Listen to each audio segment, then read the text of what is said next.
Party भी बड़ी नाराज़ है मुस्लिम लीग नून से, तो आप और पीपल्स पार्टी मिलकर कोई अदम एतमाद की तहरीक ला सकते हैं?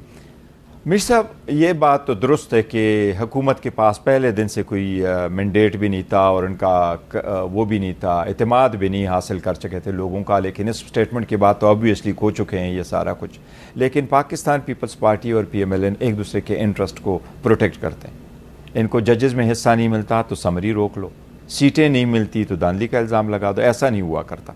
आप प्रिंसिपल स्टैंड ले लें और उस पर कायम रहें, फिर हम वो करते हैं कि जी इनमें क्या है। अलबत्ता कुछ ऐसी चीज़ें ज़रूर है, जिस तरीके से सूबों के बारे में आया है वो एक बहस चल पड़ी है, चाहे वो यूनिट्स हो चाहे आपका क्या ख्याल है, नए सूबे बनने चाहिए या नहीं बनने चाहिए? देखिए, इस पे बहस तो होनी चाहिए। लोगों का अगर डिमांड है तो इस पे बहस होनी चाहिए। हमारा प्रिंसिपल मुतालबा तो यही है कि जो पहले आपने तरामीम की 26वीं 27वीं तरमीम, वो भी सही नहीं थे। लेकिन अगर आपने सूबों के बारे में करना है तो मीर साहब, सबसे बड़ी बात तो ये कि नून और पीपल्स पार्टी ये दोनों सबसे ज़्यादा इसको अपोज करेंगे, क्योंकि इनकी सारी चुदराहट और कब्ज़ा जो है वो ख़त्म हो जाएगा। एक सिंध पे काबिज़ रहा है, दूसरा पंजाब पे काबिज़ रहा है। पंजाब के लोगों को भी जिनवन डिमांड नहीं मिल रही और इसी तरीके से सिंध में भी ऐसा नहीं हो रहा। लेकिन डिबेट के लिए बेहतर है कि हमारा वैसे अगर डिबेट शुरू हो तो आपका क्या ख्याल है? बैरिस्टर गौहर खान चेयरमैन तहरीक इंसाफ एक कैपेसिटी आपकी, और बैरिस्टर गौहर खान एक कॉन्स्टिट्यूशनल एक्सपर्ट के तौर पे आपकी एक दूसरी कैपेसिटी है। तो क्या वाकई पाकिस्तान को नए एडमिनिस्ट्रेटिव यूनिट्स की ज़रूरत है? पीपल्स पाकिस्तान तहरीक इंसाफ का तो मौके पे ये रहा है और खान साहब ने भी कहा है कि यूनिट्स की भी ज़रूरत है, सूबों की भी ज़रूरत है। तो हमने कहा है कि ये ऐसे सेंसिटिव इश्यूज़ है कि इसमें लार्जर कंसेंसस की ज़रूरत है। पहली बात तो ये।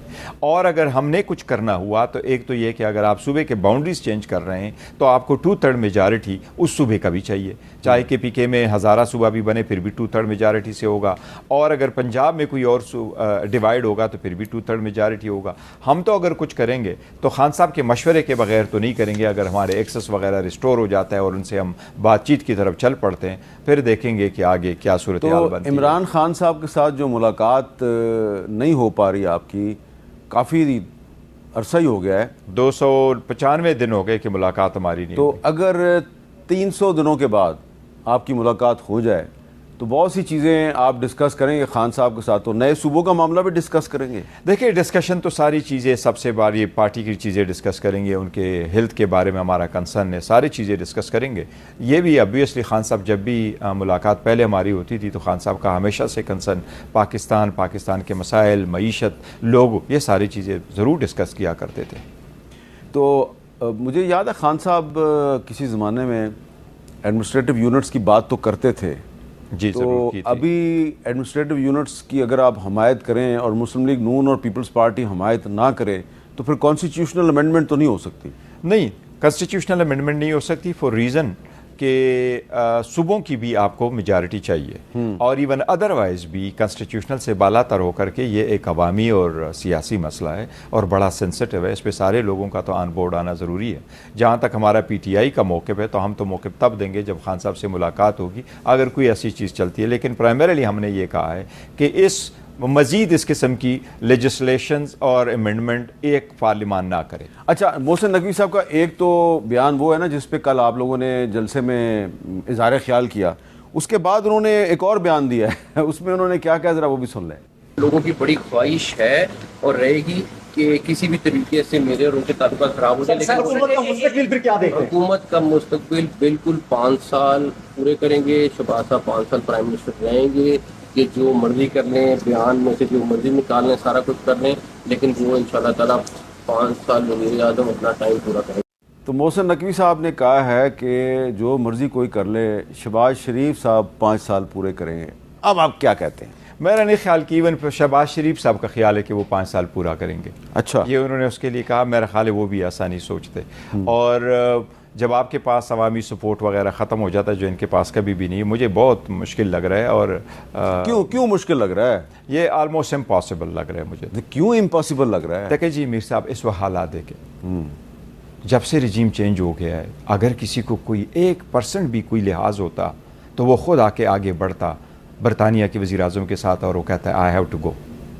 मीर साहब, नेगेटिव में चली गई है आपकी इकानमी, गुर्बत 40% से नीचे, स्कूल सिस्टम ख़राब, हेल्थ सिस्टम ख़राब, लॉ एंड ऑर्डर सिचुएशन ख़राब।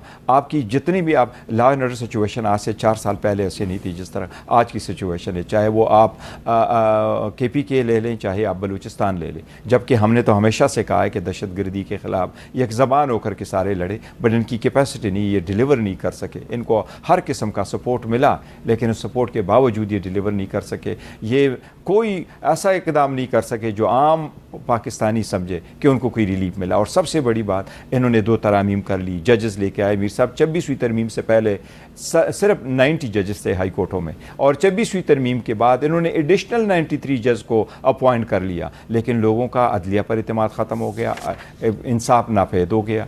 इसलिए जो 3 अर्गन हुआ करते थे वो 3 अर्गन अमलन 1 अर्गन बन चुका है। और मीडिया भी ये लोग डार्मेंट मूड पे ले गए क्योंकि वहाँ या पीका एक्ट मौजूद है या कोई दूसरी चीज़ें मौजूद है। ये सिर्फ अपने इक़्तिदार को शायद दिन गिन रहे होंगे।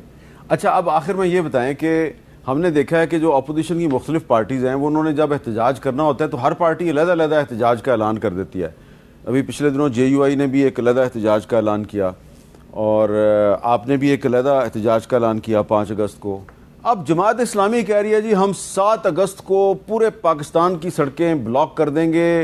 500 से ज़्यादा मुकामात उन्होंने आइडेंटिफाई कर दिए जी, वहाँ पर हम सड़कें बंद कर देंगे। तो इतना बड़ा ऐलान कर दिया जमात इस्लामी ने, आप जमात इस्लामी की हिमायत करेंगे? मीर साहब, पाकिस्तान में एक चीज़ है, ये तो महंगाई के ख़िलाफ़ है, लेकिन इवन हमारा जो इज़राइल के भी ख़िलाफ़ हो, अगर फ़लस्तीन के लिए इकट्ठे हों तो सारे लोग, जिस तरह यूरोप में आपने देखा, सारे लोग मिल कर के एक जगह निकल के आ जाते हैं। एक अवामी किस्म का इज्तिमा होता है, हमारी मुख्तलिफ़ पार्टीज़ अपने हिसाब से करती हैं। हाफिज़ नईम साहब ने बड़ा अच्छा उन्होंने फ्लोट किया हुआ, और अच्छी बात है और सपोर्ट करना चाहिए। लेकिन मेरी ये ख्वाहिश ज़रूर है कि अभी सिर्फ पार्टी बेस ना हो, बल्कि जॉइंट अपोजिशन की भी मीटिंग्स हो, और वो भी पब्लिक रिलेटेड। क्या महंगाई, क्या एक बड़ी ग्रैंड जॉइंट अपोजिशन बनने की कोई उम्मीद है आपको? होने चाहिए, और ये वक्त है कि कर ले। एक जॉइंट अपोजिशन होने चाहिए जो पब्लिक इंटरेस्ट जो मैटर्स है उन पे यकजा हो, मिनिमम एजेंडे। लेकिन बैरिस्टर गौहर साहब, हमें तो ऐसा नज़र आता है कि जो तहरीक तहफ़्फ़ुज़ आइन आपने बनाई हुई है वो उसकी एक लाइन होती है और तहरीक इंसाफ जो है वो दूसरी लाइन पर चल रही है। नहीं, कुछ मुतालिबात हमारे ऐसे हैं, जिस तरीके से 5 तारीख का है, हमारी भी एक पार्टी है और हम उस अलायंस का एक हिस्सा है। लेकिन कुछ ऐसी चीज़ें हैं मिनिमम, फॉर इंस्टेंस हम कहते हैं जी पब्लिक को रिलीफ दे दे, ये प्राइसेस कम कर लो, पेट्रोलियम के प्राइस को, महंगाई में, तो महंगाई के खिलाफ एक ग्रेट अपोजिशन अलायंस बन सकता है। सिर्फ ये नहीं, इवन इलेक्शन कमीशन पे हो, सही हो कि इलेक्शन फ्री फेयर ट्रांसपेरेंट हो, लोकल गवर्नमेंट पे हो, अदलिया पे हो। ये तो किसी का नहीं है, ये तो हम बना रहे हैं ना जी अपने अपने मंशूर के मुताबिक। लेकिन आगे आकर के 1 पॉइंट एजेंडा होना चाहिए कि ये जुल्म ज़्यादतियाँ वगैरह ख़त्म हो, ये हमारे अपने लोग हैं, इनके साथ ये ना हो। अदलिया इस सरकमस्टांसेस में इस किस्म का काम करे, इलेक्शन ऐसे हम होल्ड करें, लोकल गवर्नमेंट को ऐसे मजबूत करे, इलेक्शन कभी चोरी ना हो। इस पर तो हम वो कर सकते हैं।